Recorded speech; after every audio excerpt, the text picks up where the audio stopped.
twende basi. Bwana nini wewe, niache. Wewe, tusipandane kichwani. Tusipandane kichwani kabisa. Unanisikia? Mimi leo mke wangu jamani, peka nipige makelele watu wanisikie jamani. Mnara uko 7G mbona huo? Sikia nikwambie. Yaani hayo ndo maneno yako. Kila siku ukija mara 7G, mara 3G nimekuchoka. Sikiliza basi nikupiga hapo atakaye maneno ya mahaba. Mke wangu kikwe. Moyo wangu ukikuona unafanya jamani, maneno matamu nakupa wewe usikii. Kwa sababu ufikishi ndo maana. Sikia mke wangu bwana, leo vitu vimesimama, mke wangu viko 4G. Sasa sikia nikwambie, tunaenda huko ndani. Alafu niende huko nikutakieleweki. Wewe. Sawa.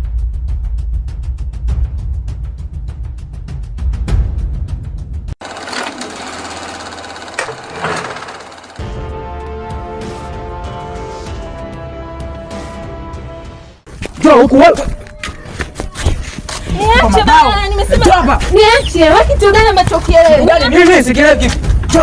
Niache bwana. Kwa mtu gani bwana usielewe kimbia kitu? Wewe mbona king'ang'anizi? Yaani wewe kumekucha tu asubuhi. Wewe ni kunishikashika, mara univute.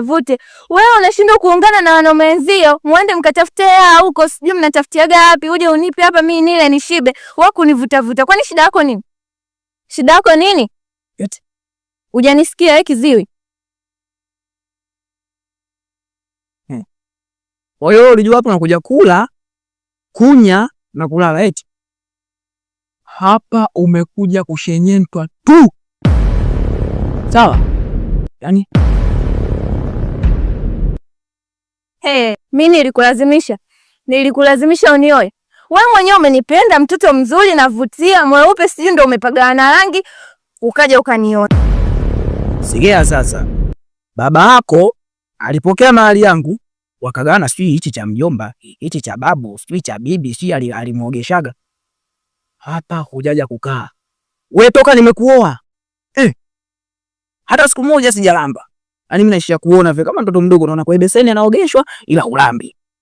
Unaniletea maisha ya kuku kwamba kila siku utanyanya kesho mpaka mtoto anakuwa hapa, hiyo hakuna.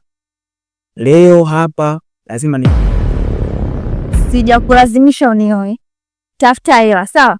Tafuta hela kwanza ndio uje unililie hizo shida zako. Yaani wanaume wenzao wanatafutaga hela kwanza. Sio unanielewa wewe, cheusi? Ondoka hapa bwana, usinichafue. Ondoka. Sasa